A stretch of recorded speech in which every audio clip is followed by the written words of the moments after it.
चरणों में ध्यान अपना दीजिए। शिव पुराण शिव जी की आरती कीजिए, शिव चरणों में ध्यान अपना दीजिए। श्री शिव पुराण शिव जी की आरती कीजिए, शिव चरणों में ध्यान अपना दीजिए। श्री शिव पुराण शिव जी की आरती कीजिए, शिव चरणों में ध्यान अपना दीजिए।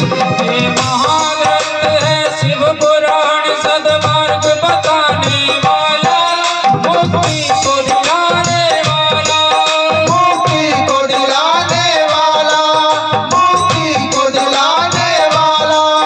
ये महाग्रंथ है शिव पुराण, सद्मार्ग बताने वाला, मुक्ति को दिलाने वाला, मुक्ति को दिलाने वाला, मुक्ति को दिलाने वाला। सुनते सुजान करते हैं पान, सुनते सुजान करते हैं पान, सुनते सुजान करते हैं पान, सुनते सुजान करते हैं पान। शिव अमृत रस को पीजिए, शिव चरणों में दान अपना कीजिए। श्री शिव पुराण शिव जी की आरती कीजिए, शिव चरणों में ध्यान अपना दीजिए। शिव पुराण शिव जी की आरती कीजिए, शिव चरणों में ध्यान अपना दीजिए। श्री शिव पुराण शिव जी की आरती कीजिए, शिव चरणों में ध्यान अपना दीजिए।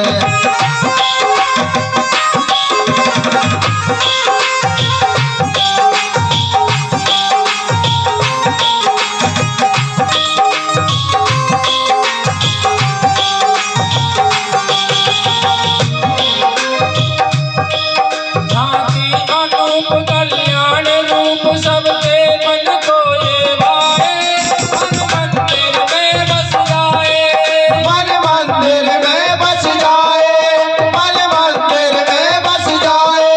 झांकी अनूप कल्याण रूप सबके मन को ये भाए, मन मंदिर में बस जाए, मन मंदिर में बस जाए, मन मंदिर में बस जाए।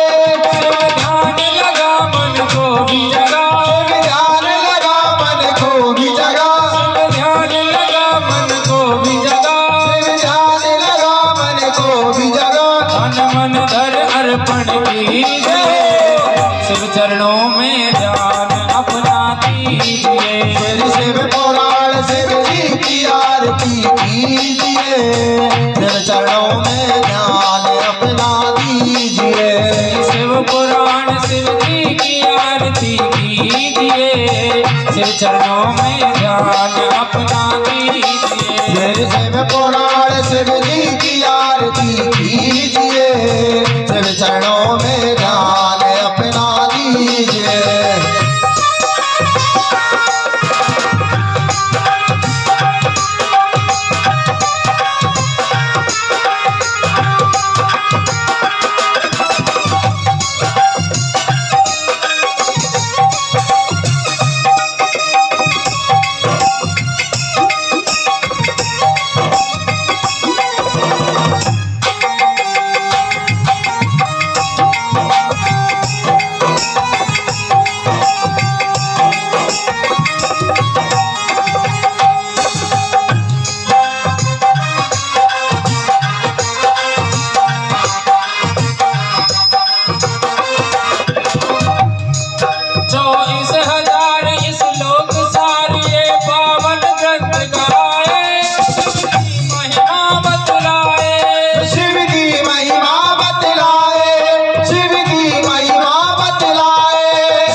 चरणों में ध्यान अपना दीजिए। शिव पुराण शिव जी की आरती कीजिए, शिव चरणों में ध्यान अपना दीजिए। शिव पुराण शिव जी की आरती कीजिए, शिव चरणों में ध्यान अपना दीजिए। शिव पुराण शिव जी की आरती कीजिए, शिव चरणों में ध्यान अपना दीजिए।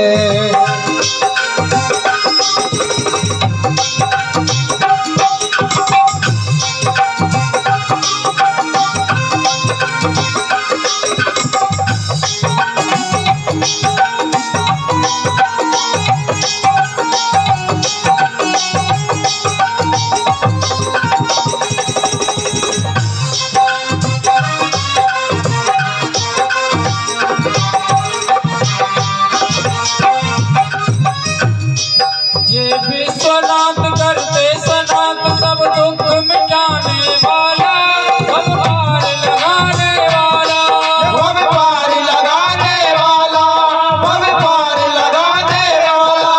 ये विश्वनाथ करते सनाथ सब दुख मिटाने वाला, सब पार लगाने वाला, भव पार लगाने वाला, भव पार लगाने वाला।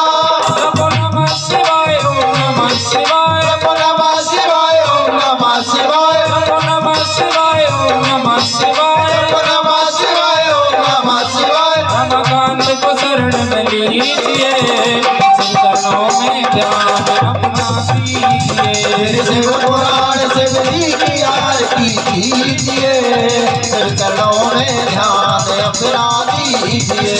शिव पुराण शिव जी की आरती कीजिए, शिव चरणों में ध्यान अपना दीजिए। शिव पुराण शिव जी की आरती कीजिए, शिव चरणों में ध्यान अपना दीजिए।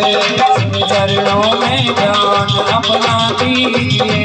शिव चरणों में ध्यान अपना दीजिए।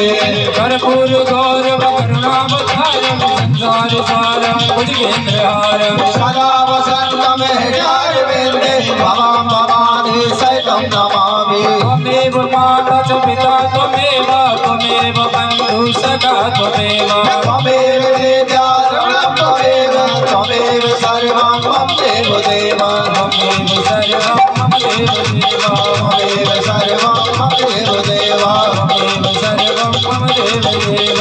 त्वमेव सर्वं मम देव देव। श्री शिव पुराण शिव जी की आरती कीजिए, शिव चरणों में ध्यान अपना दीजिए। शिव पुराण शिव जी की आरती कीजिए, शिव चरणों में ध्यान अपना दीजिए। शिव चरणों में ध्यान अपना दीजिए। शिव चरणों में ध्यान अपना दीजिए। शिव चरणों में ध्यान अपना दीजिए। शिव चरणों में ध्यान अपना दीजिए। ओम जले नजरते नसीतली करने दियो शांतिरंतर जगम शांति पृथ्वी शांतिरापा शांतिरोगद शांति वनस्पत शांति विश्वे देवा शांति ब्रह्म शांति सर्वगुण शांति शांतिरेव शांति सामा शांतिरेधि यत यथा समी असे ततो वयं कुरु सन्ना कुरु प्रजाभ्यो वयं नापसभ्य शांतिर्भवतु। हरि ओम।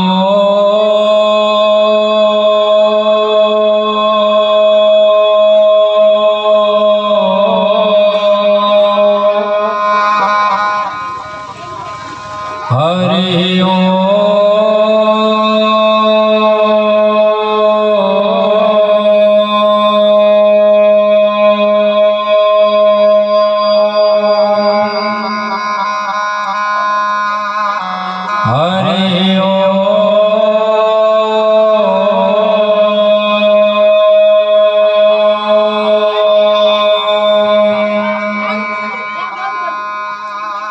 श्री गणेशाय नमः।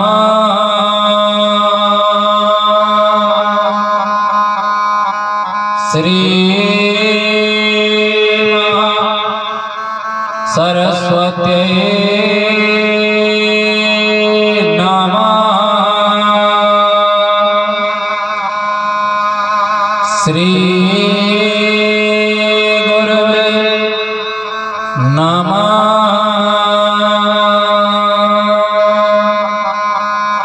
गुरुर्ब्रह्मा गुरुर्विष्णु गुरुर्देवो महेश्वरा गुरुर्साक्षात् परब्रह्म तस्मै श्री गुरुवे नमः। ध्यायेन् नित्यं महेशं रजतगिरिनिभं चारुचन्द्रावतंसं रत्नाकल्पोज्ज्वलाङ्गं परस्परगौरवीर्यहस्तं प्रसन्नं पद्मासीनं समन्तादे स्तुतमुपगणे व्याघ्रकृत्यं वसाना विश्वाद्यं विश्वबन्धं निखिलवयहरणं पञ्चवक्त्रं त्रिनेत्रं यो अन्तः प्रविश्य मम वाचमिमां प्रसुप्तां सञ्जीवयत्यखिलशक्तिधरा स्वधाम्ना अन्याश्च चरणश्रवणत्वगादि प्राणन्नमो भगवते पुरुषाय तुभ्यं। देवदनुजनरनाग प्रेतपितर गन्धर्व वन्दो किन्नररजनिचर कृपा करहु मम सर्व। श्री श्री अनंत विभूषित श्री सद्गुरु चरण कमल जगत की अधिष्ठात्री देवी माँ जगदम्बा सूक्ष्म जगत में विराजमान देवगण दृश्य अदृश्य रूप में विराजमान संत समाज माताएं बहनें तथा लाडली बेटियां युवान भाई मेरे पूज्य बुजुर्ग और भी ज्ञात अज्ञात समस्त श्रोता समाज छवि भक्ति यूट्यूब चैनल के माध्यम से जुड़े हुए सभी श्रोतागण सभी को भगवत भाव से व्यासपीठ की ओर से जय श्री राधे जय श्री कृष्णा श्री शिवाय नमस्तुभ्यं। आज आपकी कॉलोनी में भगवान शंकर की कृपा से प्रत्यक्ष मूर्ति श्री शिव महापुराण दिव्य कथा का आयोजन हुआ है। तो आइए अपने मन को महादेव चरणों में लगा करके वाणी को पवित्र करते हुए भगवान नाम संकीर्तन के सहारे से कथा में प्रवेश करना है। आप सभी को हमारे साथ में उच्च स्वर में बड़े ही भाव से ताली बजाते हुए कीर्तन का गान करना है।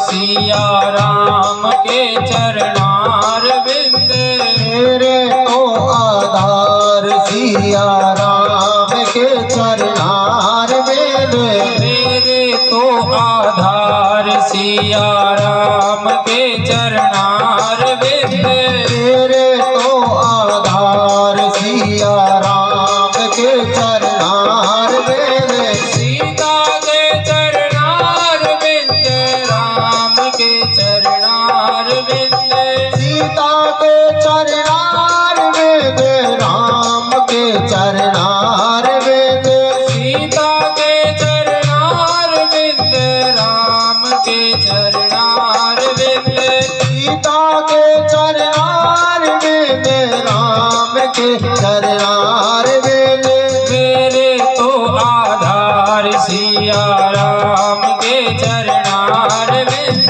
मेरे तो आधार सिया राम के चरणार बिंद भोरा के चरणार बिंद भोले के चरणार बिंद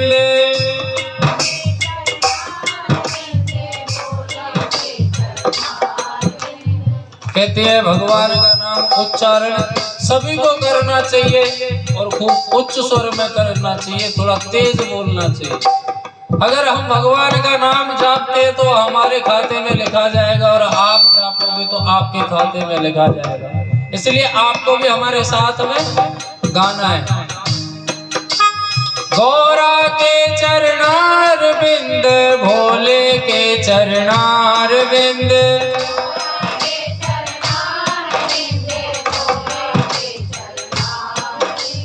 गौरा के चरणार बिंद, भोले के चरणार बिंद,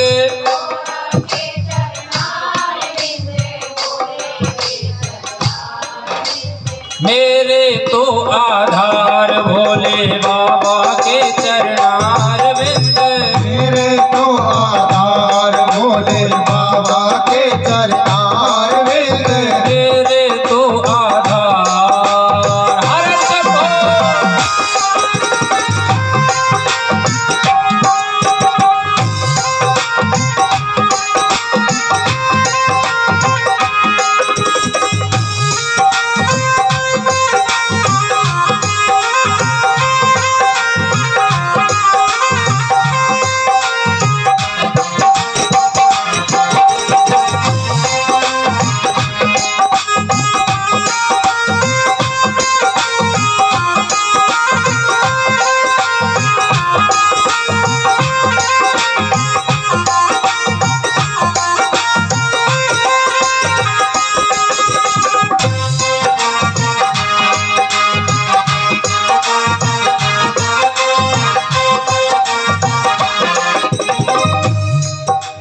नंदी के चरणार बिंद, हनुमत के चरणार बिंद, भैया आप भी गाइए बीच में। कीर्तन में कभी शर्म नहीं करनी चाहिए, शर्म करो तो लड़ाई करने में करो।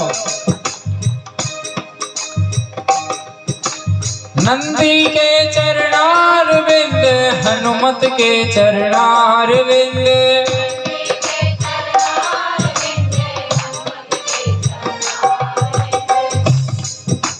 ब्रह्मा के चरणार बिंद, विष्णु के चरणार बिंद,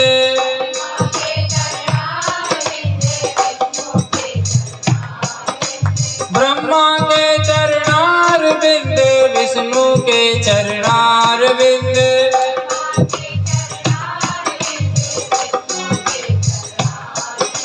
मेरे तो आधार नंदी सेवक के चरणार बिंद, मेरे तो आधार नंदी सेवक के चरणार बिंद, मेरे तो आधार नंदी सेवक के चरणार बिंद, मेरे तो आधार नंदी सेवक के चरणार बिंद, मेरे तो आधार। हर हर शंभो।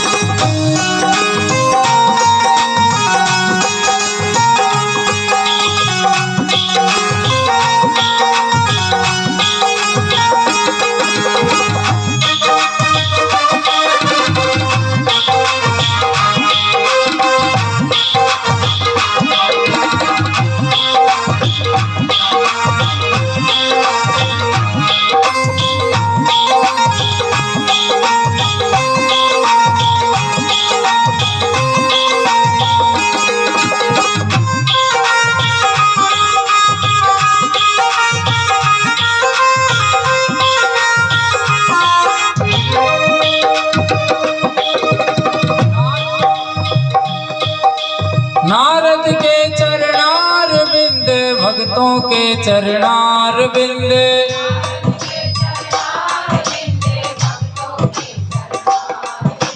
नारद के चरणार बिंद, भक्तों के चरणार बिंद,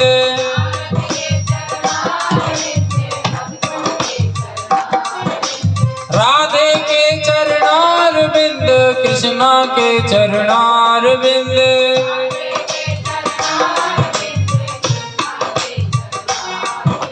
राधे के चरणार बिंद, कृष्णा के चरणार बिंद,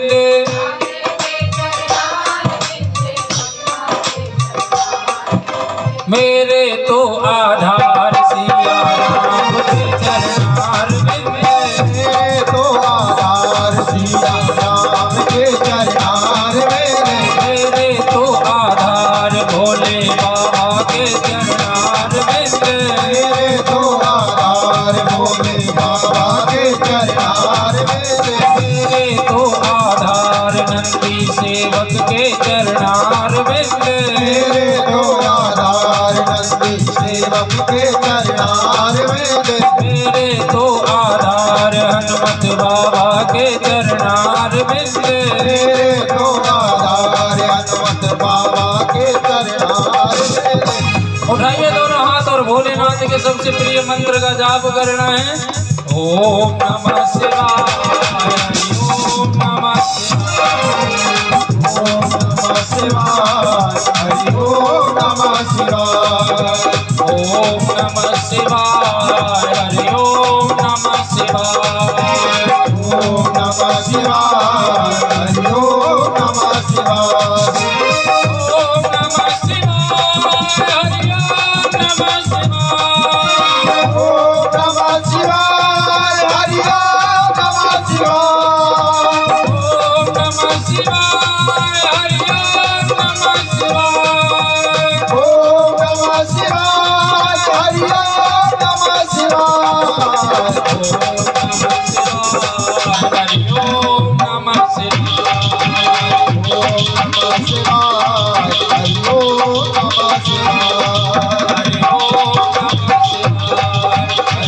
ओम नमः शिवाय, हरि ओम नमः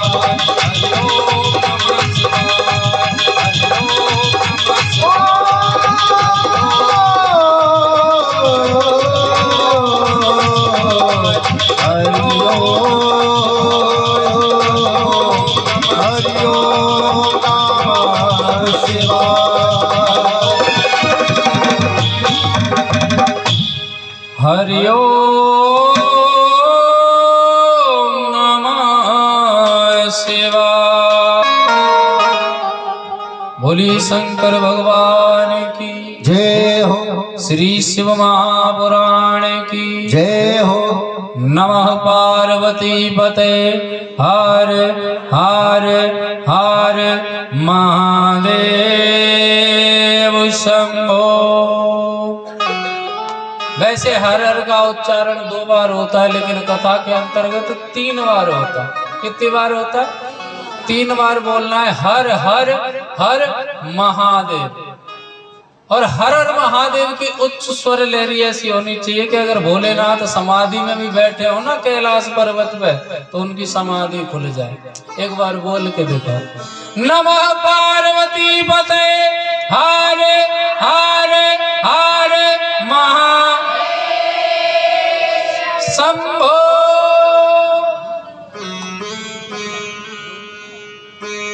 भाग्योदयेन बहुजन्म समर्जितेन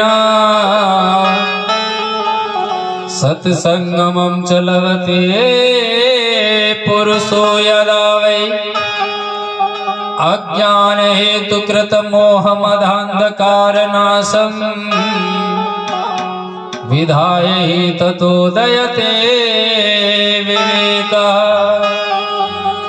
कहते हैं भाग्योदयेन बहुजन्म समर्जिते, हमारा एक जन्म नहीं, 2 जन्म नहीं, न जाने कितने जन्मों का जब भाग्य उदय होता है, न जाने कितने जन्मों के जब पुण्य एकत्रित होकर के आते हैं, तो ये हमें श्री शिव महापुराण दिव्य कथा, श्रीमद् भागवत कथा, भगवान नाम के कीर्तन भजन और भी धर्म के कार्यों में रुचि हो पाती है, अन्यथा ऐसे नहीं हो पाता। इन कथाओं को जितना सुनते हैं, कहते जीवन में उतना ही निखार आता है। इनको जितना सुना जाए उतना ही जीवन में परिवर्तन आता है, क्योंकि अज्ञान हेतु कृत मोह मदान्धकार नाशम, हमारे हृदय में जो अज्ञान रूपी पाप पल रहा है, अज्ञान रूपी किसे कहते हैं? जिस बारे में हमें जानकारी ना हो और ऐसे ही उस पर चल रहे हो, जैसे शिव कथा, महादेव के बारे में बहुत गलत भ्रांति लेकर के बैठे हैं लोग। उसका खंडन करती है, एक एक चरित्र बताती है शिव महापुराण दिव्य कथा। आप इसको सुनोगे जब तो पता चलेगा कि महादेव की क्या लीला है, महादेव का कैसा चरित्र चित्रण है और महादेव की पूजा करने से क्या लाभ मिलता है। ये बताती है हमें शिव कथा। हमारे हृदय में जो अंधकार रूपी अज्ञान पाप पल रहा है उस सब का खंडन हो जाता है, सब मिट जाता है इन कथाओं के माध्यम से। ये शिव कथा क्या है, इसको कोई करवा नहीं रहा है इस जगह पे, इस कथा को कोई करवा नहीं रहा है। इसको करने वाले भी महादेव हैं और कराने वाले भी महादेव हैं, कोई व्यक्ति विशेष नहीं करा रहा। ये तो बागेश्वर महादेव की आपकी कॉलोनी पर कृपा हुई है जो शिव कथा को लेकर के आए हैं। नहीं, आपको श्रीमद् भागवत कथा श्रवण करने के लिए मिल सकती है, राम कथा आपको सुनने को मिल सकती है, लेकिन शिव महापुराण कथा में सीना ठोक करके कहता हूं हर किसी को नहीं मिलती। ये उसे ही मिलती है जिस पर महादेव कृपा करते हैं, और कृपा किया है आपकी कॉलोनी पर बागेश्वर महादेव ने जो शिव कथा को यहाँ तक लेकर के आए। नहीं, इस एरिया में हमारी कथाएं खूब हो गई हैं। अभी कुछ दिन पहले मॉडल टाउन में हुई थी, रोड के उस पार। उससे पहले एक खंडेलवाल कॉलोनी में हुई थी निहालेश्वर महादेव पर। बड़ा ही आनंद बरसता है। ये शिव कथा बहुत मीठी कथा है।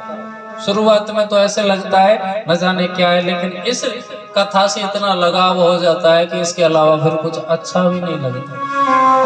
आपकी ये खंडेलवाल कॉलोनी में कितना प्रेम मिला हमको। अज्ञान बन करके आए थे, अनजान बन करके आए थे उस कॉलोनी में, और सबके हृदय में दिलों में वास करके गए। ऐसा कोई व्यक्ति नहीं है खंडेलवाल कॉलोनी का जिसके मन में जिसके हृदय में हमारे प्रति आदर भाव और सम्मान प्रेम ना हो। ऐसा ही हुआ मॉडल टाउन के अंदर। अब तक जहां कथा की है वहां आनंद बरसता है। क्यों बरसता है? क्योंकि महादेव की कथा है ही ऐसी। ये कोई साधारण कथा नहीं है, ये एक औषधि है। औषधि तो जानते हो ना भैया, औषधि। हाँ हूँ, कुछ कुछ बोला करो, अगर आप जवाब दोगे तो ही मुझे कथा कहने में आनंद आएगा। है ये तो बतरावे लगता है। ये बताओ, मेरी भाषा तो आपको समझ में आती है ना सबको? हाँ जी है खूब। ऐसे मॉडल टाउन में पूछा था मैंने कि आपको भाषा समझ में आती है, तो यूँ करो खूब जोरन आ रही है।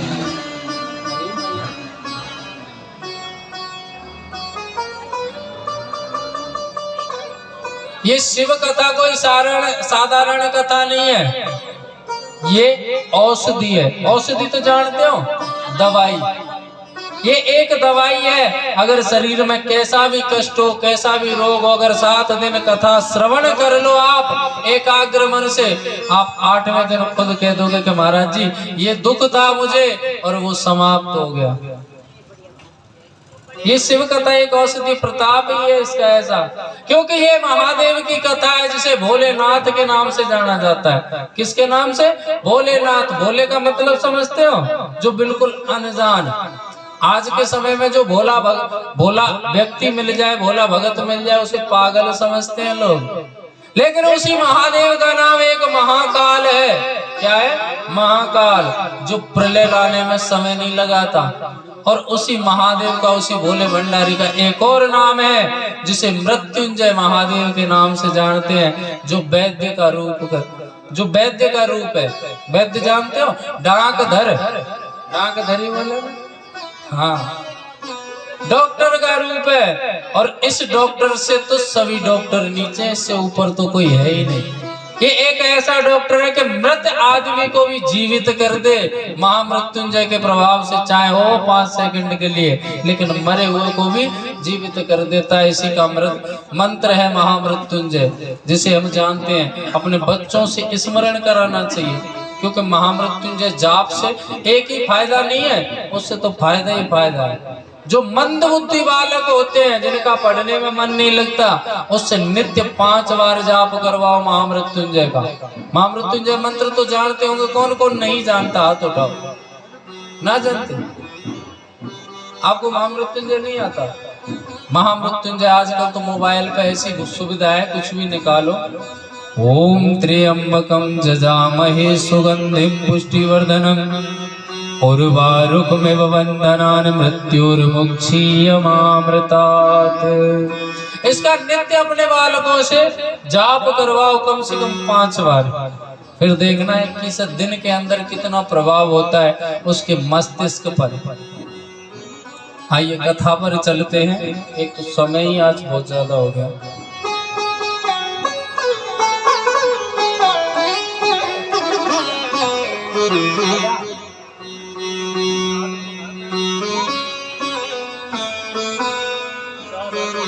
जैसे आज इस परम पवित्र जगह पर बागेश्वर महादेव मंदिर पर हम सब कथा के लिए एकत्रित हुए, श्रवण करने के लिए, सुनने के लिए। ऐसे ही पुराणों की विद्या के लिए एक बड़ी सुंदर जगह है जिसे हम कहते हैं नैमिषारण्य क्षेत्र।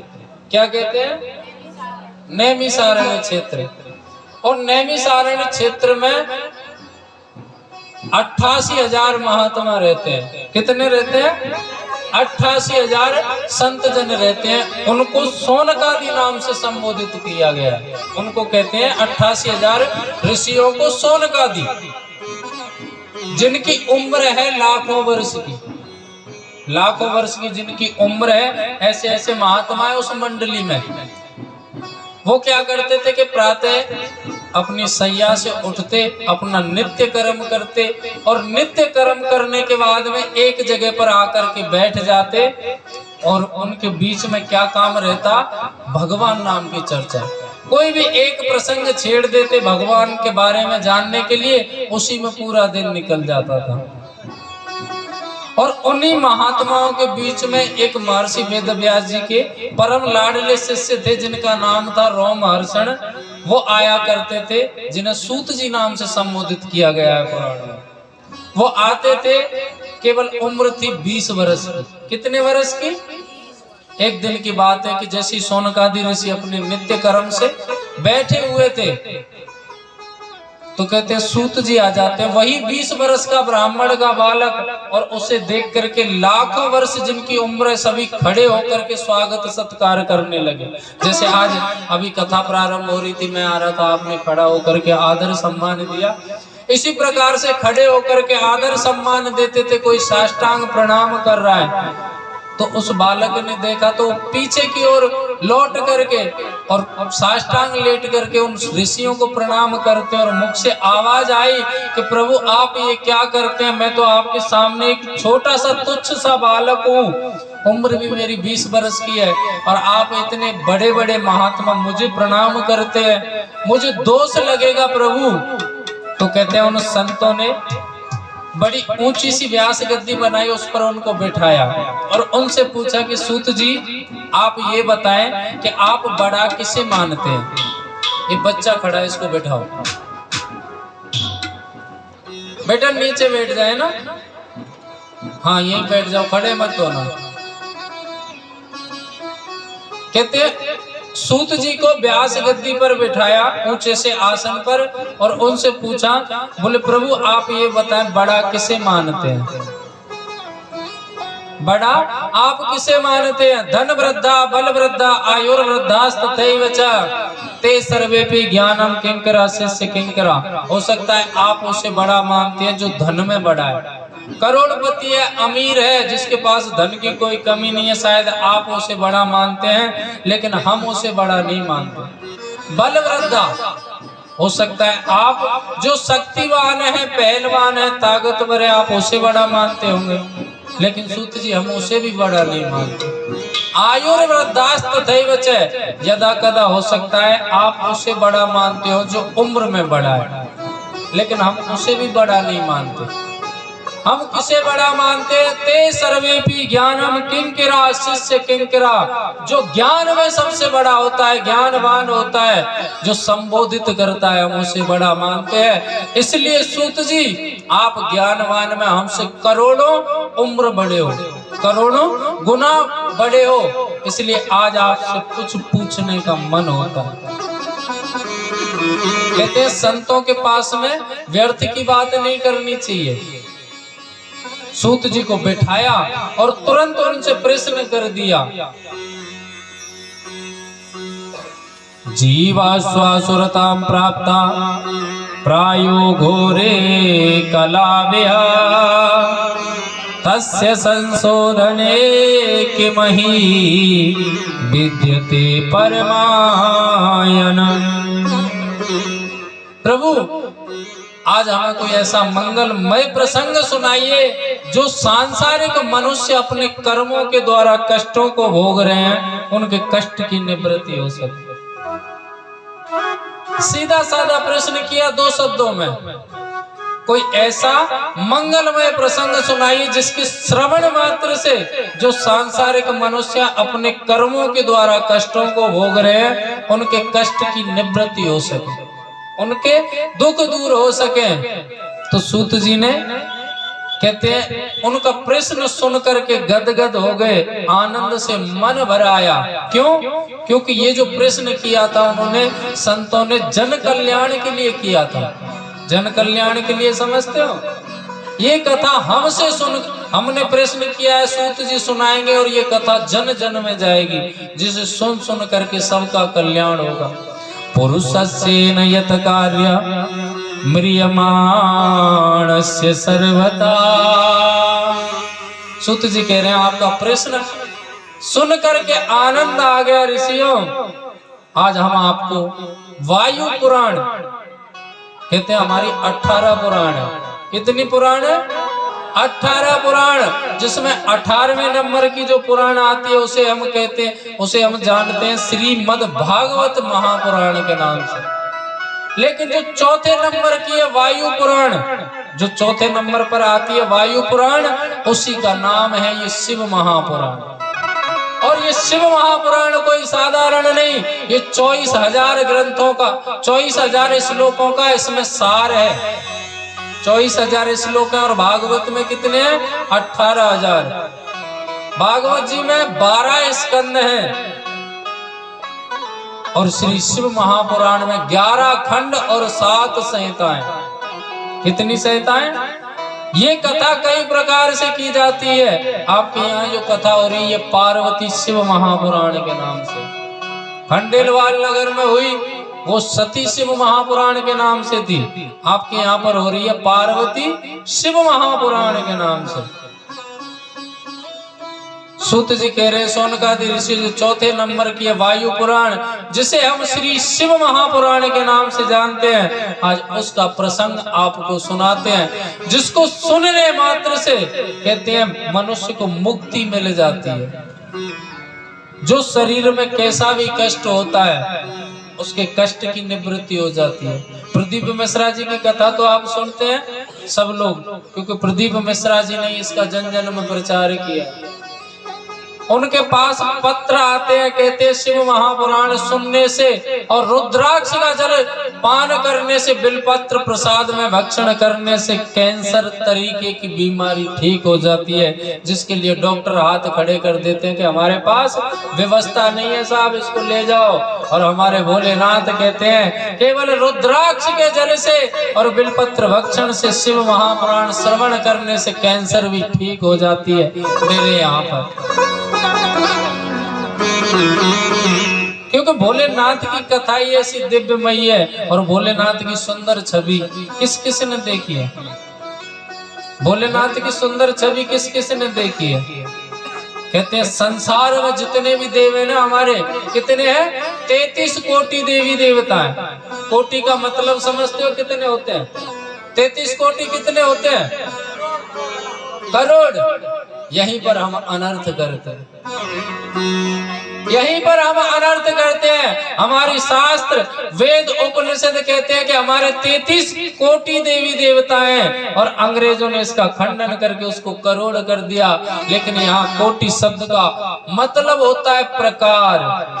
हमारे 33 प्रकार के देवी देवता हैं, ये बाकी तो उनकी शाखाएं, जिसमें 8 वसु हैं, 2 अश्विनी कुमार हैं, इनको मिलाकर के 33 होते हैं साहब।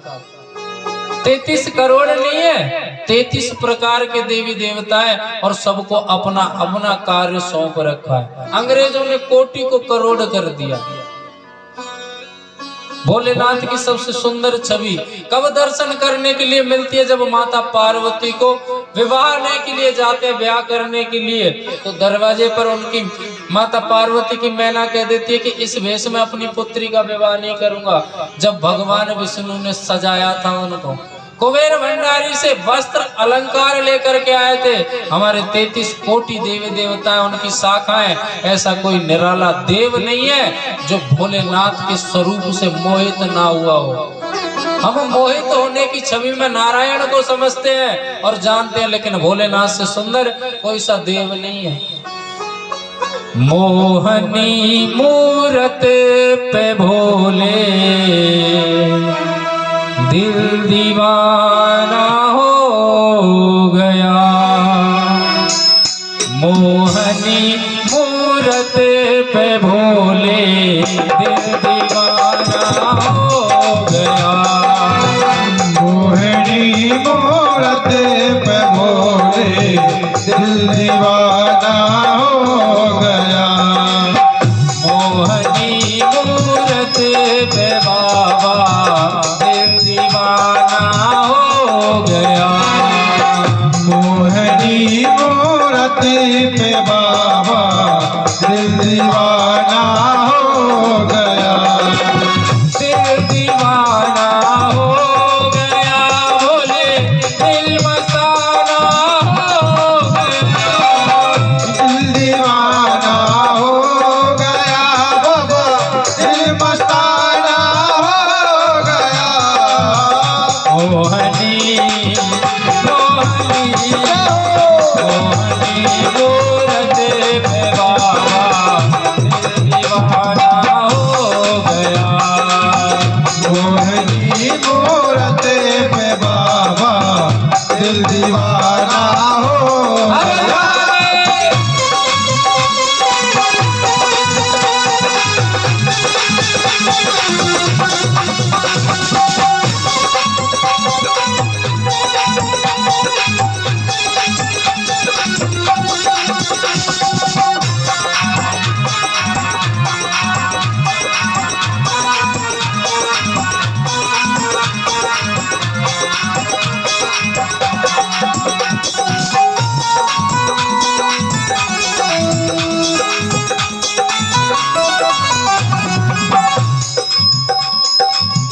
एक तो तेरे माथे पे चंदा, दूसरी बस में लगी, एक तो तेरे माथे पे चंदा, दूसरी बस में लगी, एक तो तेरे माथे पे चंदा, दूसरी बस में लगी, एक तो तेरे माथे पे चंदा, दूसरी बस में लगी, तीसरा तीसरा तीसरा गंगा का आना दिल दीवाना हो गया, तीसरा गंगा का आना दिल दीवाना हो गया।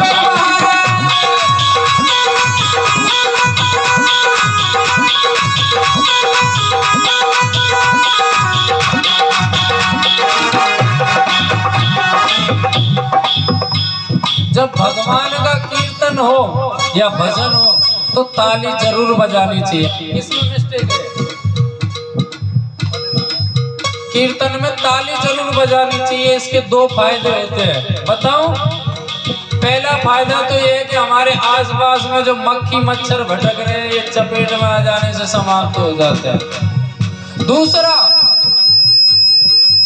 भगवान के कीर्तन में ताली बजाने से हमारे हाथ में जो खराब रेखाएं होती हैं, दुर्भाग्य की रेखाएं होती हैं, वो सही हो जाती हैं। इसलिए दोनों हाथ उठा करके ताली बजानी चाहिए। जब मैं हाथ उठा करके हर हर महादेव बोल करके ताली बजाऊं ना, सभी को हाथ उठा करके ताली बजानी है, आनंद मिलेगा। हर हर महादेव।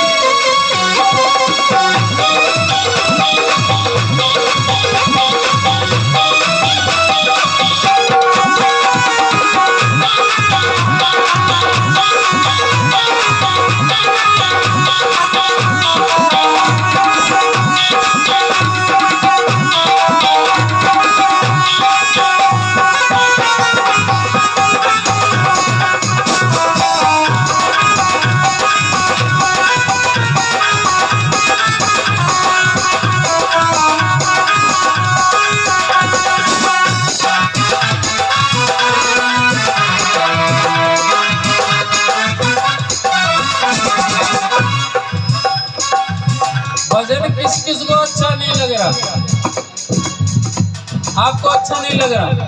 जब अच्छा लगता है तो गाते, हमारे साथ में गाइए आप। एक तो तेरे माथे पे चंदा, दूसरी भस्मी लगी।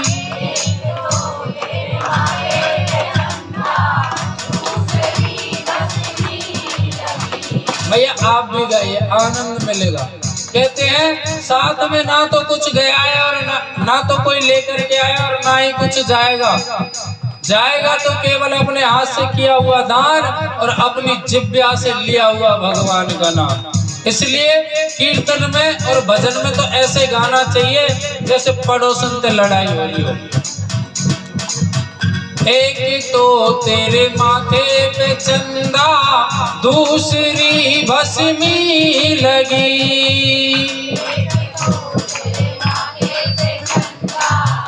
थोड़ा बढ़ाओ, 50-50 ग्राम बढ़ाओ, अपनी तो घर की सी बात है। एक तो तेरे माथे पे चंदा, दूसरी भस्मी लगी।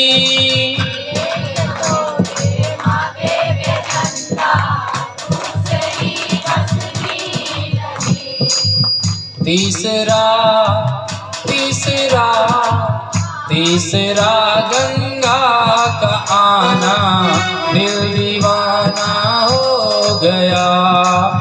तीसरा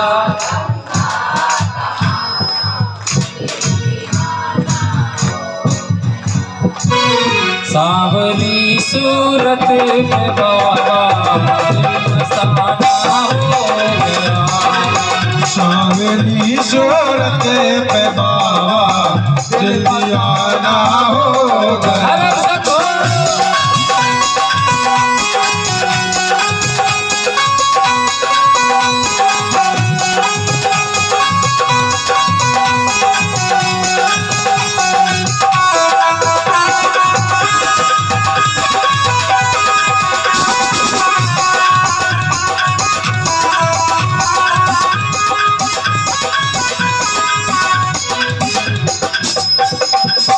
तुम शिव शिव मुख से गालो, शिव मुख से गालो।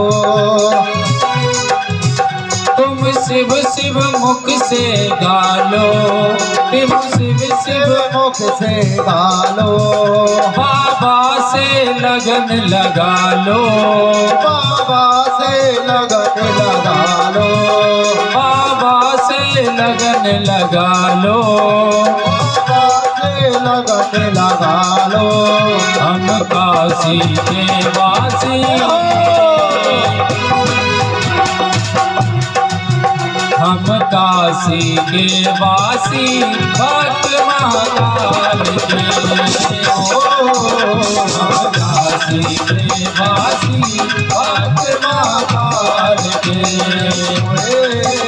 हम काशी के वासी, भक्त महाकाल के। हर महादेव।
एक तो तेरे नाग काले, दूजी माला मुंडल की।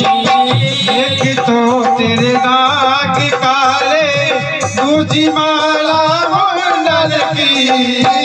एक तो तेरे नाग काले, दूजी माला मुंडल की, एक तो तेरे नाग काले दूजी माला मुंडल की, तीसरा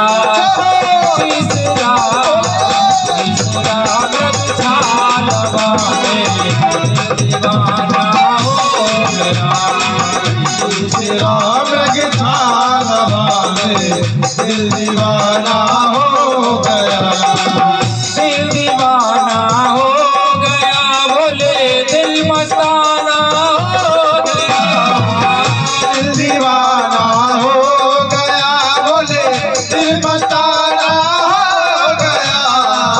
दिल दीवाना हो गया, बोले दिल मस्ताना हो गया। दिल दीवाना हो गया, बोले दिल मस्ताना हो गया। मोहनी मूरत में बाबा दिल दीवाना हो गया। मोहनी मूरत में बाबा दिल दीवाना हो गया। हर महादेव।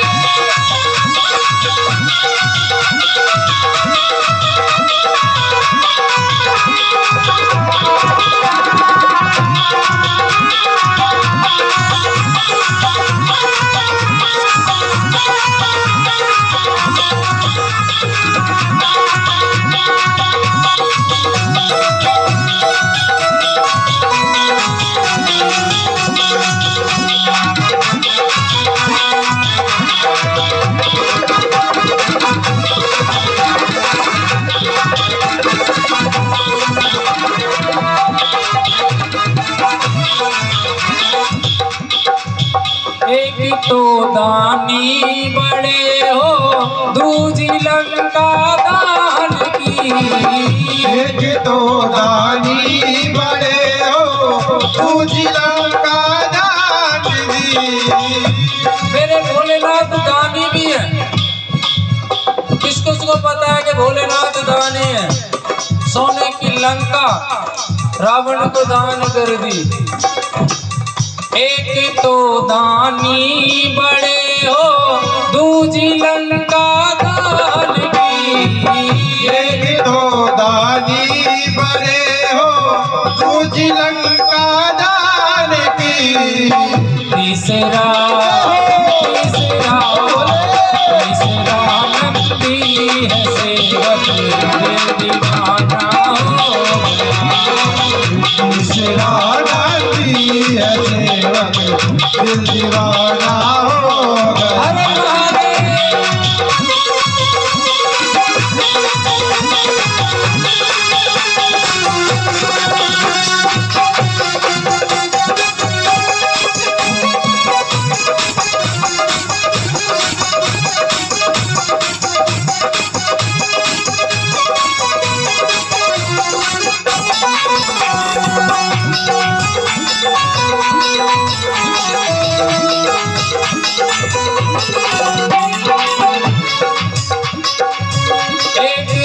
तेरा कंठ नीला, दूसरे महाकाल हो।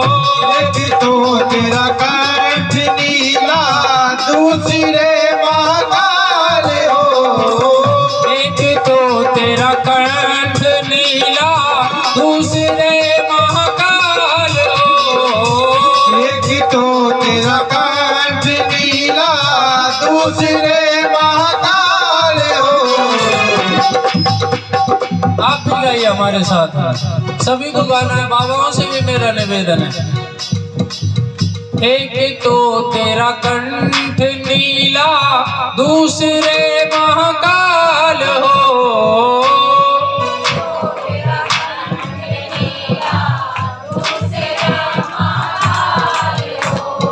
थोड़ा सा 50-50 ग्राम बढ़ा करके देखो। 7 दिन तो मैं खूब परेशान करूंगा आपको, भजन गाने के लिए, ताली बजाने के लिए। और 7 दिन के बाद में हम आपसे नहीं कहेंगे कि आप भजन गाइए या ताली बजाइए। एक तो तेरा कंठ नीला, दूसरे महाकाल हो।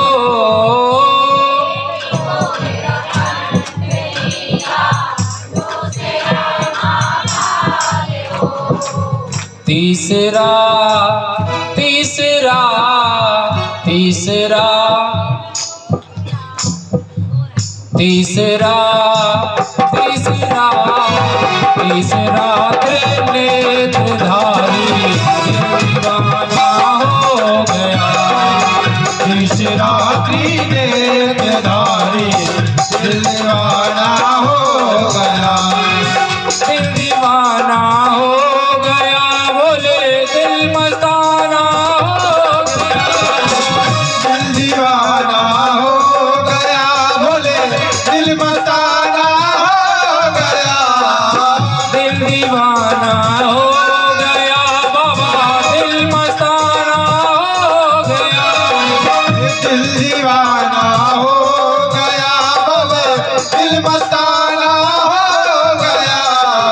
तीसरा तीसरा तीसरा सूरत में बाबा दिल दीवाना हो गया। मोहनी मूरत में बाबा दिल दीवाना हो गया। दिल दीवाना हो गया, दिल दीवाना हो गया। दिल दीवाना हो गया, दिल दीवाना हो गया। मोहनी मूरत पे भोले दिल दीवाना हो गया। भोले शंकर भगवान की, श्री शिव महापुराण की। नमः पार्वती पते हर हर हर महादेव शंभो।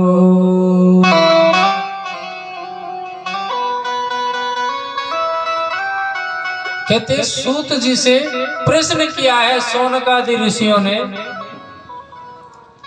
कि कोई ऐसा मंगलमय प्रसंग सुनाइए जिससे ये सांसारिक लोग अपने कर्मों के द्वारा कष्टों को भोग रहे हैं, जिसके सुनने मात्र से कष्टों की निवृत्ति हो जाए।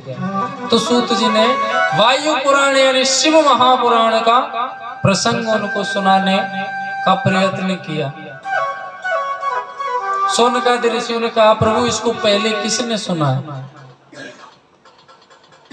इसको पहले किसने सुना है। सूत जी बताते हैं कि एक देवराज नाम का ब्राह्मण था।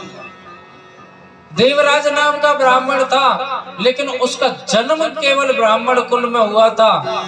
कर्म तो उसके नीच कर्म थे। ब्राह्मण कुल में जन्म लिया, ना तो कभी स्नान करता था, वेद अध्ययन तो छोड़ो, अगर कोई पढ़ने के लिए भी जाता तो उसे कुमार्ग पर चला देता। नशेबाजी व्यसन की क्रियाओं में व्यस्त। थोड़ा सा बड़ा हुआ, देवराज नाम का ब्राह्मण था, लेकिन कुमार्ग को कर्म करता था। कभी वेद विद्यालय पूजा पाठ इत्यादि से कोई लेना देना ही नहीं था। वो तो सीधा कहता था कि भगवान होते ही नहीं है। और जो ये कहे कि भगवान होते ही नहीं है, मैं भगवान को नहीं मानता, तो समझ लो कि उसके विनाश का समय निकट है।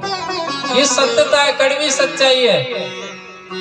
जो भगवान को नहीं मानता ना, जब उसका विनाश होता है या तो वो संभल जाता है या बिल्कुल मिट जाता है। कोरोना आया था, कोरोना, जो लोग कहते थे ना भगवान को मैं नहीं मानता था, कोरोना में हाथ जोड़ करके गिड़गिड़ाता था, हे प्रभु इस बार बचा ले भाई, हे भगवान इस महाप्रलय से बचा ले। और ये महाप्रलय कहीं और की नहीं है, इस शिव महापुराण में व्याख्यान है कि जब जब इस पृथ्वी पर धर्म की हानि होती है उस समय प्रलय आती है। लेकिन ये तो महादेव का एक झटका था। ये महादेव का ये समझो कि कुछ ही प्रतिशत माइनस में था ये झटका। लेकिन जब अत्याचार ज्यादा बढ़ जाएगा तो महादेव का तीसरा नेत्र खोलने में समय नहीं है।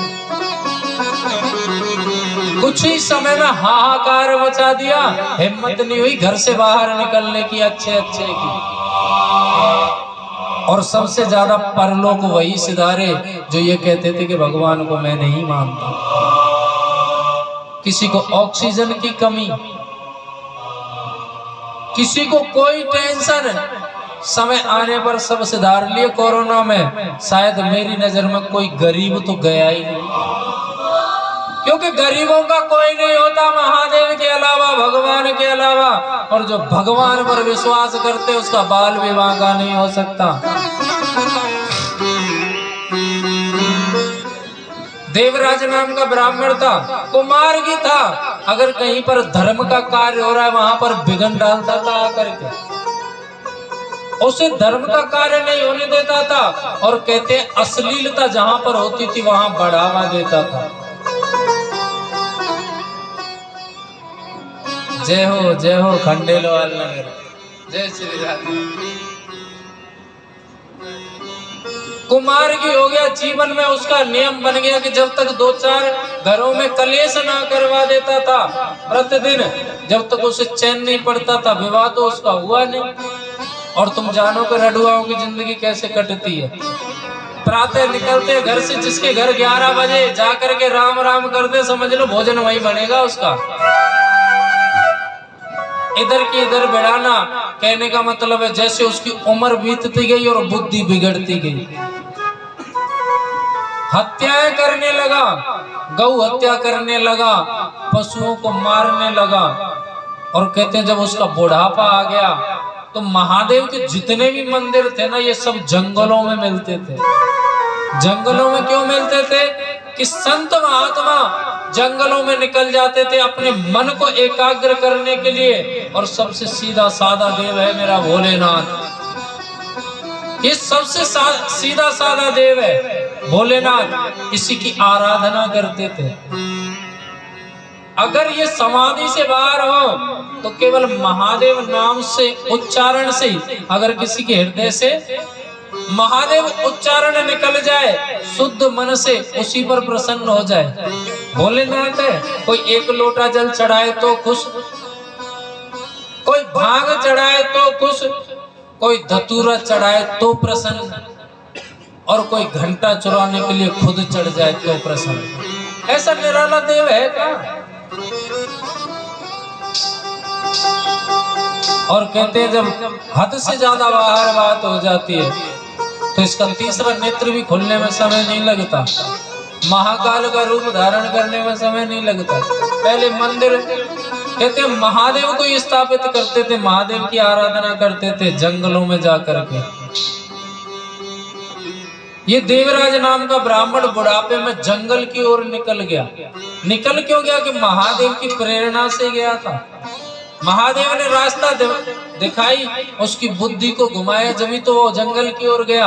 वहां पर जैसे यहाँ शिव महापुराण हो रही है ना, जैसे बागेश्वर महादेव को शिव महापुराण सुना रहे, ऐसे वहां भी एक पंडित जी शिव महापुराण सुना रहे थे।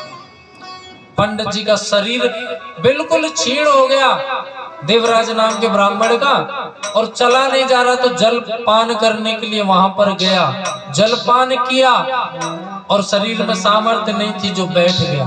गलती से शिव महापुराण सुनी, और शिव महापुराण जब सुनी तो कहते हैं उसका अंत समय भी आ गया। शिव महापुराण तो विराम हुई, इधर देवराज का प्राण निकलना प्रारंभ हो गया।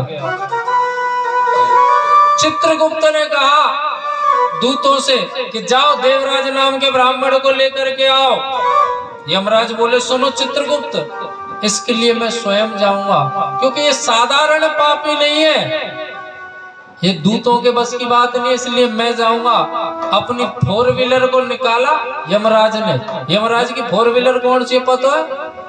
कौन सी है? काले कलर का भैंसा 4 व्हीलर ही तो है वो।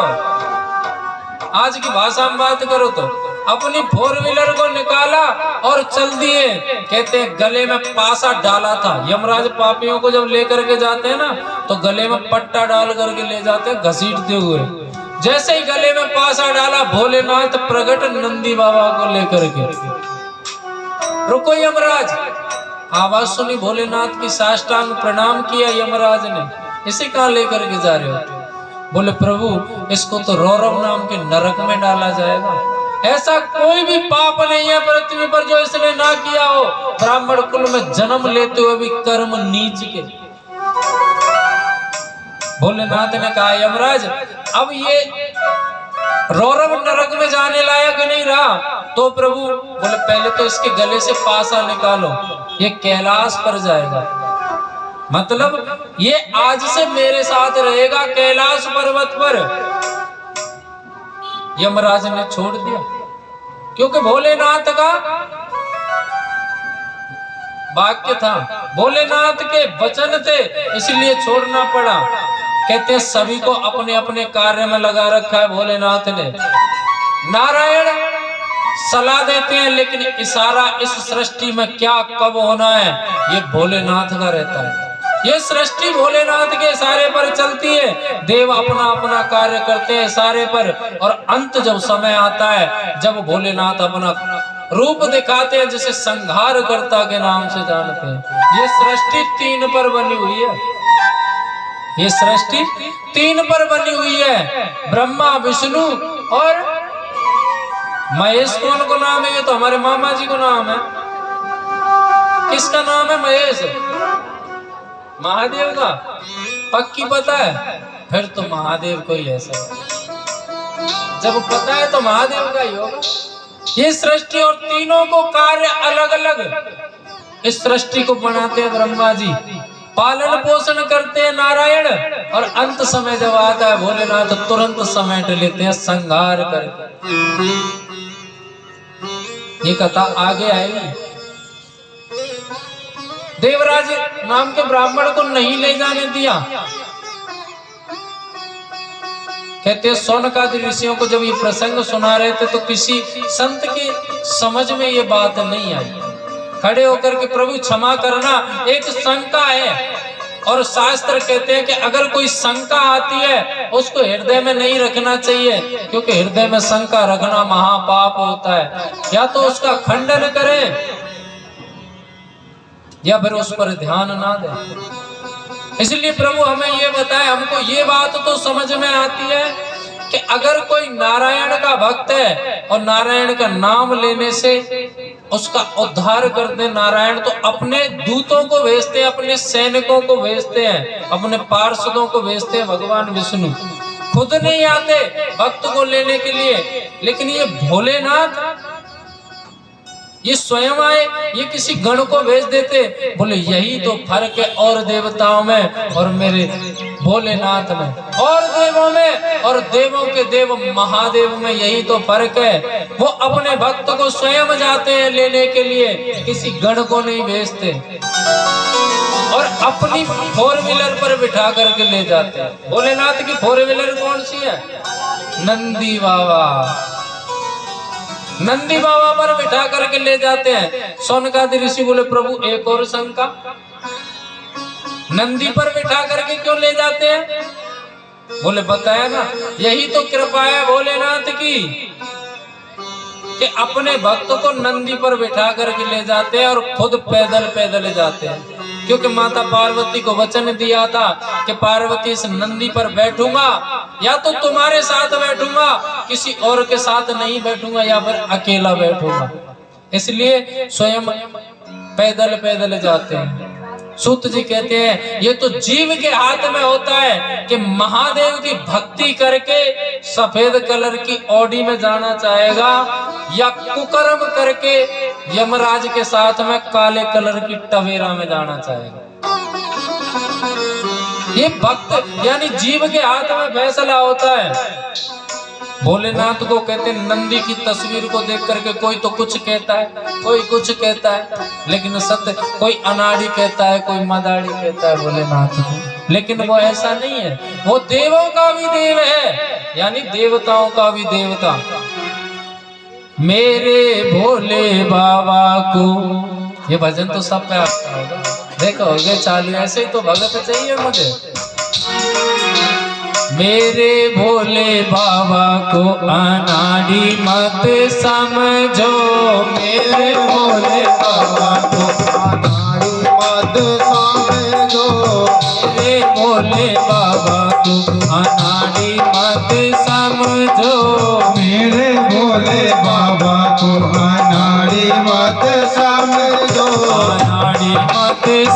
समझो खिलाड़ी मत समझो अनाड़ी मत समझो खिलाड़ी मत समझो वो है त्रिपुरारी जय हो वो है त्रिपुरारी अनाड़ी मत समझो ओए त्रिपुरारी अनाड़ी मत समझो मेरे भोले बाबा को हर महादेव।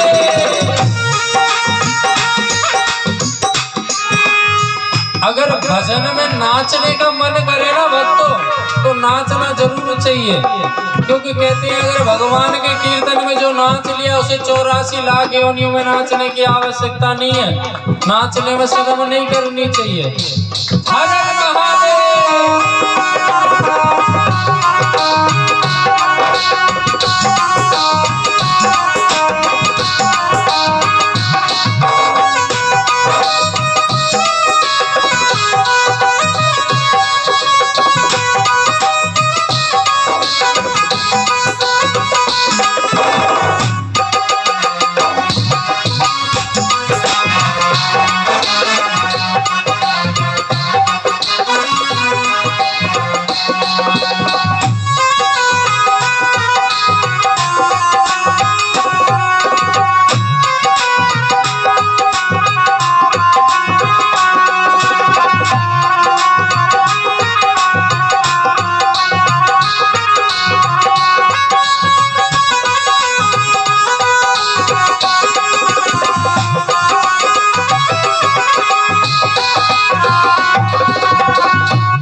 भोले बाबा के सर पाँव की माला मेरे भोले बाबा सर पाँव की माला मेरे भोले बाबा के सर पाँव की माला मेरे भोले बाबा के सर पाँव की माला सर पाँव को देख के सर्पों को देख के सपेरा मत समझो सर्पों को देख के सपेरा मत समझो मेरे भोले बाबा को अनाड़ी मत समझो मेरे भोले बाबा को अनाड़ी मत समझो हर महादेव।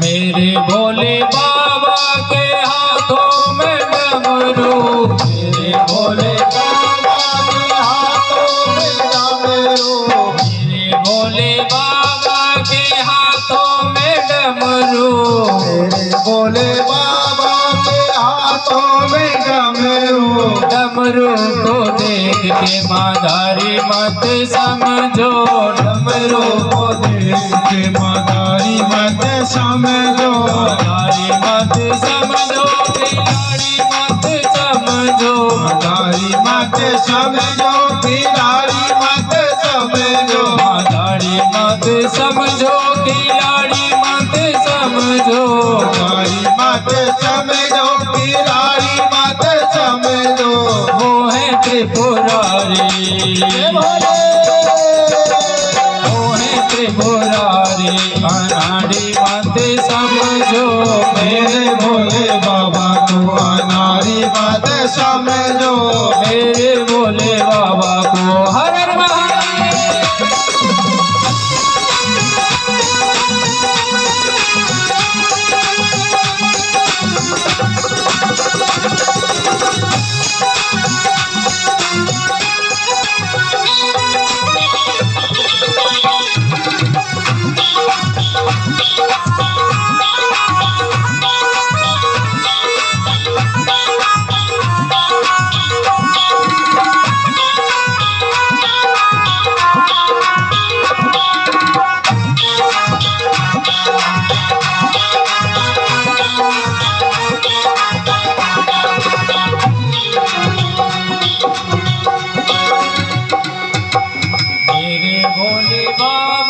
के शिकारी मत समझो, यज्ञशाला देख के शिकारी मत समझो, मेरे भोले बाबा को अनाड़ी मत समझो, मेरे भोले बाबा को अनाड़ी मत समझो, मेरे भोले बाबा को अनाड़ी मत समझो, मेरे भोले बाबा को अनाड़ी मत समझो, मेरे भोले बाबा को अनाड़ी मत समझो।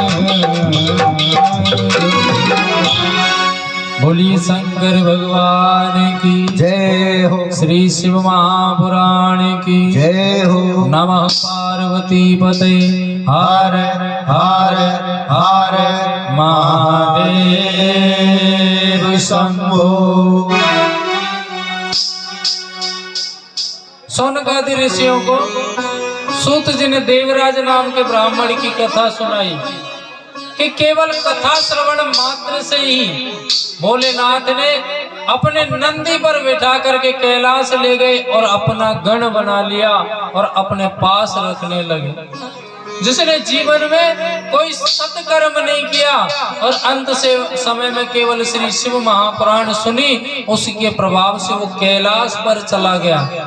नहीं, हर भक्त की लालसा रहती है कि मैं भोलेनाथ की शरण में रहूं, भोलेनाथ की सेवा में लगा रहूं, लेकिन यहाँ पर केवल शिव महापुराण सुनने से ही कैलाश का वास दे दिया भोलेनाथ ने। दूसरी कथा सुनाई, कांपिल्य नगर में बिंदुक नाम के ब्राह्मण थे। उनकी पत्नी थी जिसका नाम था चंचुला देवी। क्या नाम था? चंचुला देवी। वो पांडित्य कर्म किया करते थे, बहुत विद्वान थे, शास्त्रज्ञ थे, वेद पाठी थे। लेकिन कहते हैं कि ब्राह्मण के कुछ कर्म होते हैं, मनुस्मृति में 6 कर्म बताए गए। वेद पढ़ना और वेद पढ़ाना, दान लेना और दान देना। कितने हुए? 4। 5वां कर्म है यज्ञ करना और यज्ञ कराना। ये ब्राह्मण के 6 कर्म है। अगर इन 6 कर्मों में से एक से भी वंचित रह जाता है, समझ लो बुद्धि खराब होनी है उसकी, क्योंकि दान के साथ में अवगुण आता है। पहला कर्म है वेद पढ़ना, केवल वेद पढ़ता ही पढ़ता जाएगा और वेद पढ़ाएगा नहीं तो कहते हैं वेद लुप्त हो जाएगा, वेद बचेंगे नहीं सृष्टि में। दूसरा है दान लेना और दान देना। ब्राह्मण को केवल दान लेना ही लेना नहीं है, अगर दान लेते ही जाओगे, अगर दान में से आपने दान नहीं किया तो बुद्धि को विकृत बना देगा, परिवार का नाश कर देगा, क्योंकि दान के साथ में अवगुण आते हैं। और यज्ञ करना और यज्ञ कराना। यज्ञ करना ब्राह्मण का कर्म है, तो अपने घर पर यज्ञ कराना उसका परम कर्म है, परम धर्म है। इसलिए 6 कर्म बताए। बाकी तो सारे कर्म थे पंडित जी के, लेकिन एक कर्म नहीं था, वो था दान देना। केवल पंडित जी दान लेना जानते थे, दान देते नहीं थे उसमें से। और कहते हैं बुद्धि खराब हो गई। बुद्धि कैसे खराब हुई? ये कहते पांडित्य कर्म करने के लिए जाते थे, पर स्त्रियों को देखते और पर स्त्रियों पर आश्रित हो गए, पर स्त्री गमन करने लगे। एक दिन उनकी पत्नी को पता चला, चंचुला देवी को, तो उन्होंने पूछा, स्वामी ऐसी कौन सी गलती हुई जो आप मेरा परित्याग कर रहे हैं और पर स्त्रियों में आसक्त होते जा रहे हैं? कौन सी गलती की, जरा मुझे बताओ तो सही। कहते हैं बिंदुक पंडित जी ने उसे कुछ बताया तो नहीं, उसे पीटा, मारा। लेकिन पहली स्त्रियां थी, वो पहली माताएं थी जो पिट लेती, कुट लेती और घर में ही रहती। आज की होती तो पता चल जाता 2 मिनट में, भैया को बुला के नाक में दम करवा देती। सबसे बड़ी तोप है आज की इन पे अपनो भैया। लेकिन पहली स्त्रियां थी, संस्कारवान थी, घर की बात को बाहर नहीं करती थी। चंचुला देवी ने मार खाली, पिटली कुटली, फिर भी घर में रही। कहते जैसी संगति हम करते हैं वैसा हमारा मन हो जाता है। अगर हम चोर की संगति करेंगे तो चाहे कितने भी शरीफ है एक दिन चोरी में आ ही जाएंगे। अगर सत्कर्म यानी सत्संगति करेंगे, संत ब्राह्मणों की संगति करेंगे तो कहते हैं वैसे गुण हमारे अंदर विद्यमान होंगे, चाहे हम कितने भी धूर्त हों, कितने भी मूर्ख हों। अगर नशेबाजी की संगति करेंगे तो हमको भी नशे में पड़ना है, एक दिन लिख करके ले लो इस बात को।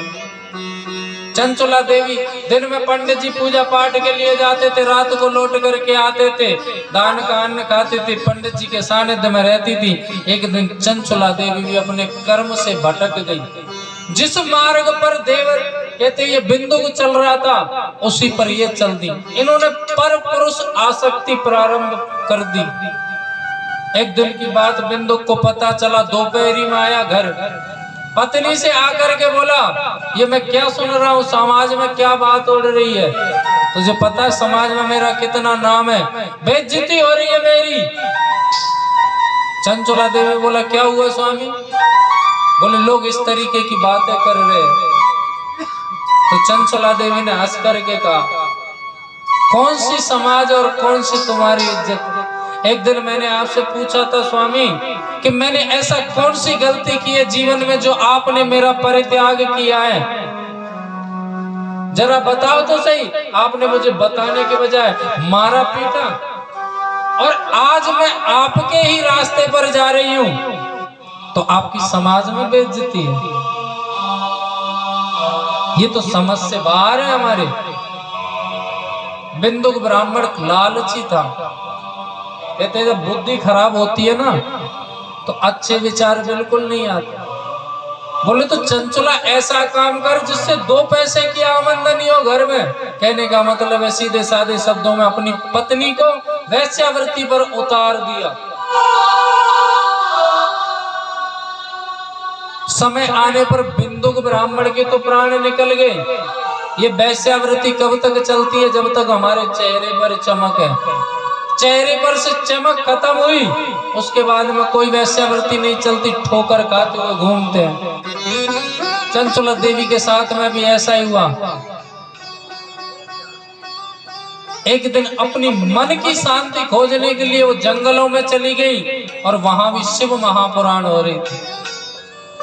शिव महापुराण हो रही थी, उसमें जाकर के बैठ गई और कहते हैं उस दिन 28 प्रकार के नरकों का वर्णन की व्याख्या कर रहे थे पंडित जी, जिसमें इस रौरव नाम के नरक का वर्णन आया। कहते हैं इस नरक के अंदर कड़ी से कड़ी यातनाएं दी जाती हैं जीव को। जो पर पुरुष या पर स्त्री गमन करता है उसे कहते हैं खोलते हुए तेल में डाला जाता है, मवाद की नदियों से निकाला जाता है और कौओं के द्वारा मांस को नोच नोच करके खिलाया जाता है। इस तरीके से पंडित जी ने व्याख्यान किया कि चंचला देवी की रूह कांप गई। कथा विराम हुई और पंडित जी व्यास गद्दी से उतर के अपने कक्ष में गए। कहते पंडित जी के पास मिलने के लिए पहुंच गई। प्रभु मेरी एक विनती थी आपसे, एक मेरा प्रश्न है उसका समाधान चाहिए। पंडित जी ने कहा बिल्कुल पूछिए माता जी। बोले आपने जो 28 प्रकार के नरक बताए और उनमें भी रौरव नाम के नरक का वर्णन आपने किया, क्या वो बात सही है जो आपने कहा कि जो जीव पर पुरुष या पर स्त्री गमन करता है उसे रौरव नाम के नरक में जाना पड़ता है, ये बात सही है? पंडित जी ने कहा देखो शायद 1% लोग ऐसे हैं जिन्होंने भगवान का दर्शन किया। इस सृष्टि में 1% लोग ऐसे हैं जिन्होंने भगवान का दर्शन किया है कि ये गणेश जी हैं, ये महादेव है, ये नारायण है, ये माता दुर्गा है, ये माता लक्ष्मी है। बाकी के जो लोग प्रणाम करते हैं, देवताओं को मानते हैं, भगवान को मानते हैं, वो केवल शास्त्र के आधार पर मानते हैं, वेद के आधार पर मानते हैं। शास्त्र बताते हैं कि ये भोलेनाथ का स्वरूप है, इस प्रकार करुणा निधान है, उसी प्रकार हम सब मानते हैं। अगर वो बात सही है तो पुराण में ये जो नरक की बात लिखी है ये भी बात बिल्कुल सही है। कहते हैं भगवान को हृदय से माना जाता है। अगर हम कहीं भी जा रहे हैं और भगवान के प्रति लगाव है। कहीं पर मंदिर मिल जाए तो कहते स्वतः ही मस्तक नीचे हो जाता है मंदिर के दरवाजे पर जाकर के। कोई हम खुद करके प्रेरणा नहीं देते, खुद ही झुक जाता है मस्तक भोलेनाथ के सामने। ये भावना होती है भगवान को पहचानने की, जो कण कण में वास होता है भगवान का और उसमें पहचाना जाता है।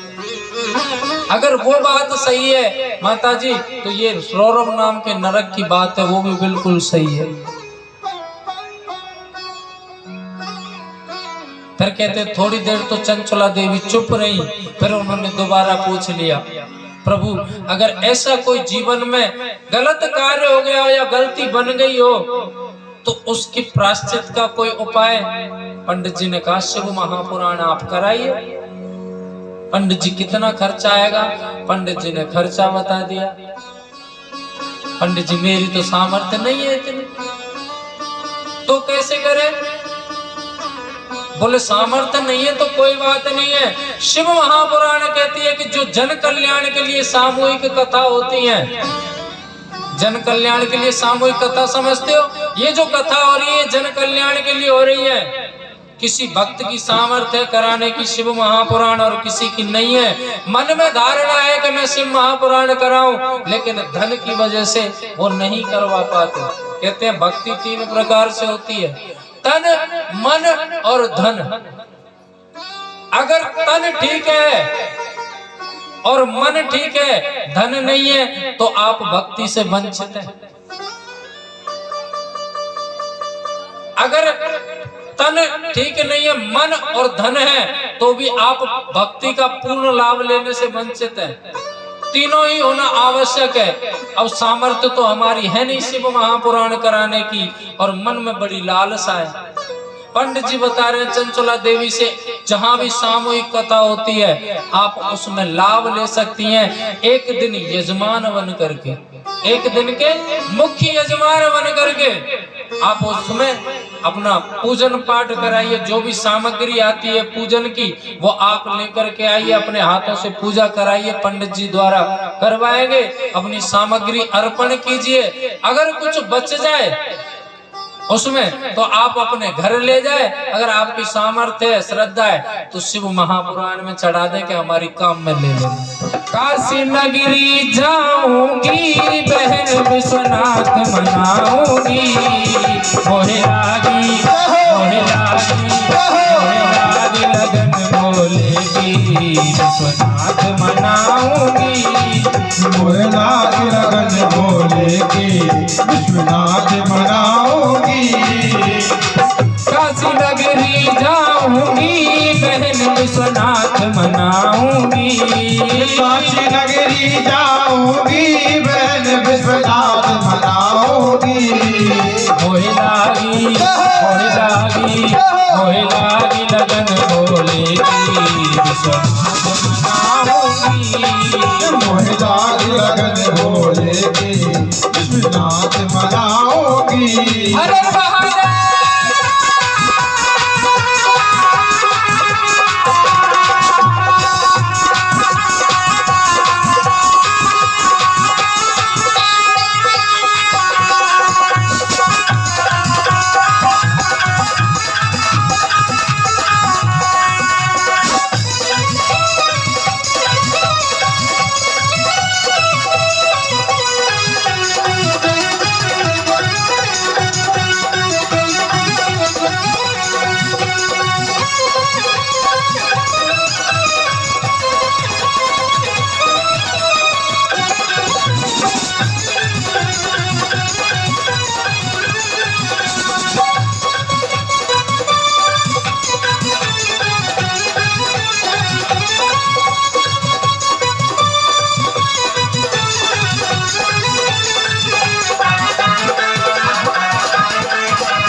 महिमा है अति भारी बहना शंभुनाथ की, महिमा है अति भारी बहना शंभुनाथ की।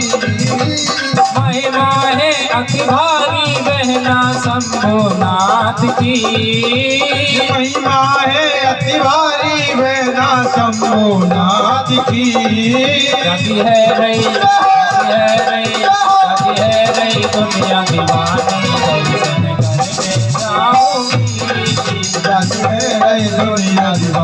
दर्शन करने जाऊंगी जाती है दुनिया दीवानी दर्शन करने जाऊंगी जाती है दुनिया दीवानी दर्शन करने जाऊंगी जाती है दुनिया दीवानी दर्शन करने जाऊंगी हर हर महादेव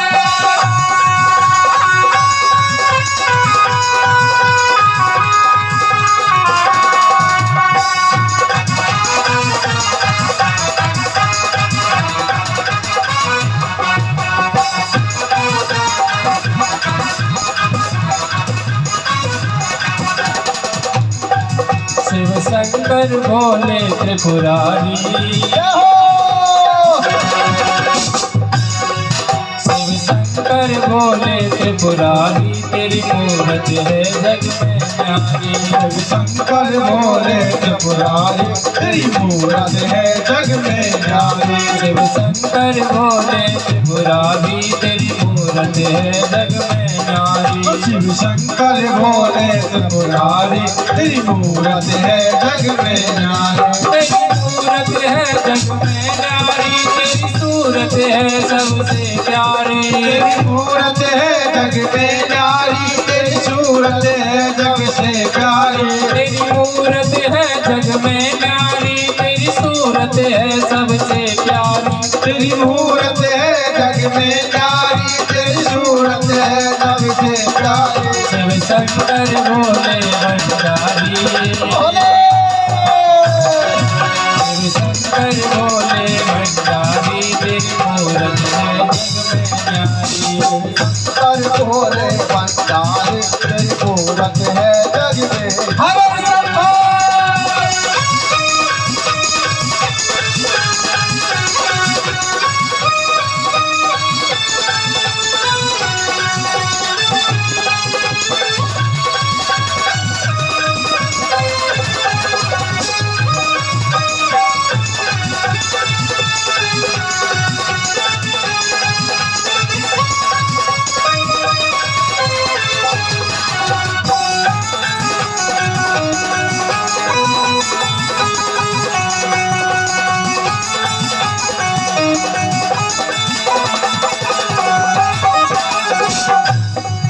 तू रहता मस्त मलंगा है तेरी जटा में बहती गंगा है तू रहता मस्त मलंगा है तेरी जटाओं में बहती गंगा है तू रहता मस्त मलंगा है तेरी जटा में बहती गंगा है तू रहता मस्त मलंगा है तेरी जटा में बहती गंगा है तेरी सूरत पे जाओ बलिहारी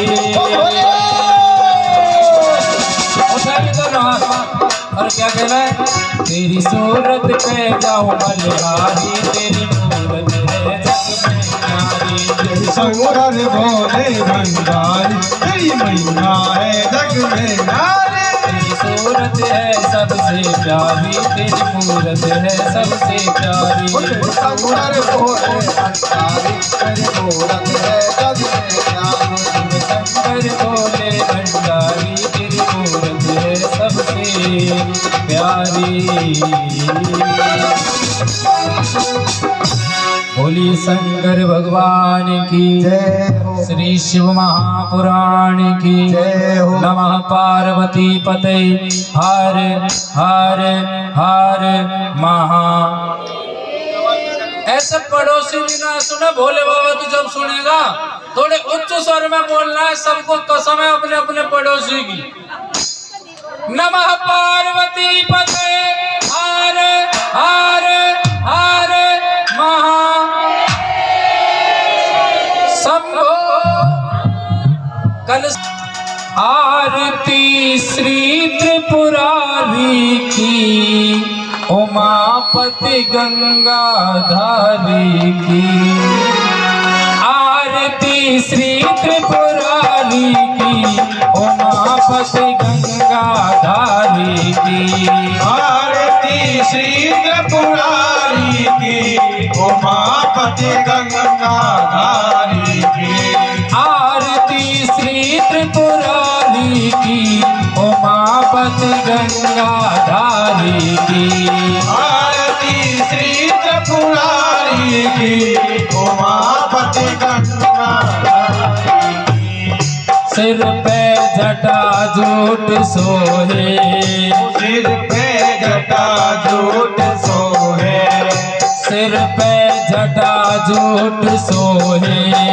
सिर पे जटा जूट सोहे चंद्रमा सबका मन मोहे चंद्रमा सबका मन मोहे चंद्रमा सबका मन मोहे चंद्रमा सबका मन मोहे जटा में गंग पिए नित भंग जटा में गंग पिए नित भंग भगत के संकट हारी की उमापति गंगाधारी की आरती श्री त्रिपुरारी की उमापति गंगाधारी की आरती श्री त्रिपुरारी की उमापति गंगाधारी की आरती श्री त्रिपुरारी की उमापति गंगाधारी की हर हर महादेव।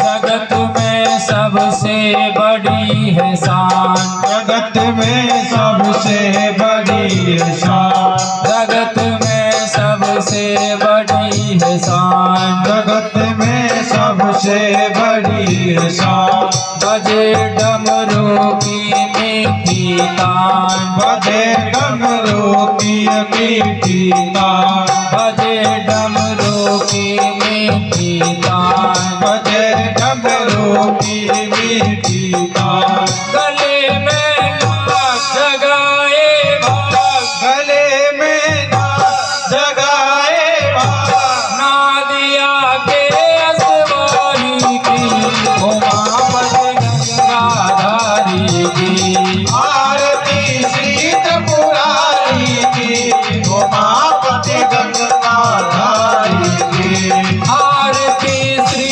त्रिपुरारी की उमापति गंगाधारी की आरती श्री त्रिपुरारी की उमापति गंगाधारी की हर हर महादेव।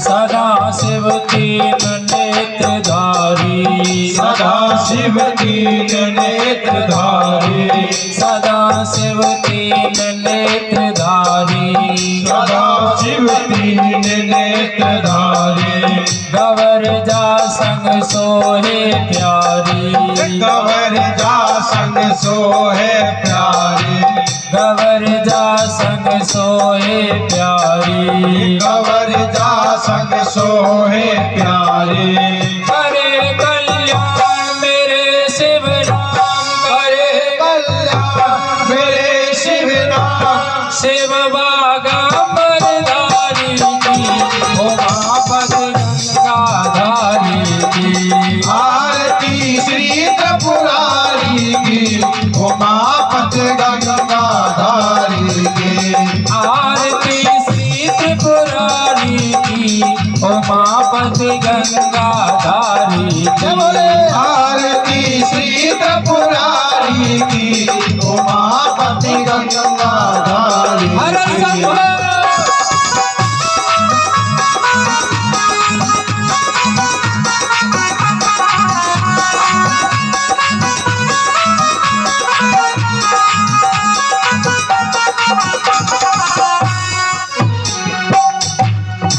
शिव की महिमा अपरंपार शिव की महिमा अपरंपार शिव की महिमा अपरंपार शिव की महिमा अपरंपार भगत को करते भव से पार भगत को करते भव से पार भगत को करते भव से पार भगत को करते भव से पार जपो शिव नाम सुबह और शाम जपो शिव नाम सुबह और शाम सदा भगतन दिगारी की उमापद गंगाधारी की आरती श्री त्रिपुरारी की उमापति गंगाधारी की आरती श्री त्रिपुरारी की उमापति गंगाधारी की आरती श्री त्रिपुरारी की उमापति गंगाधारी की भरपूर गौरम करुणावतारम संसार सारम भुजगेन्द्रहारम सदा वसंतम हृदयारविंदे भव भवानी चैतन्यमा त्वमेव माता च पिता त्वमेव बन्धु सखा त्वमेव त्वमेव विद्याधरं त्वमेव त्वमेव सर्वं मम देव देव त्वमेव सर्वं मम देव देव त्वमेव सर्वं मम देव देव त्वमेव सर्वं मम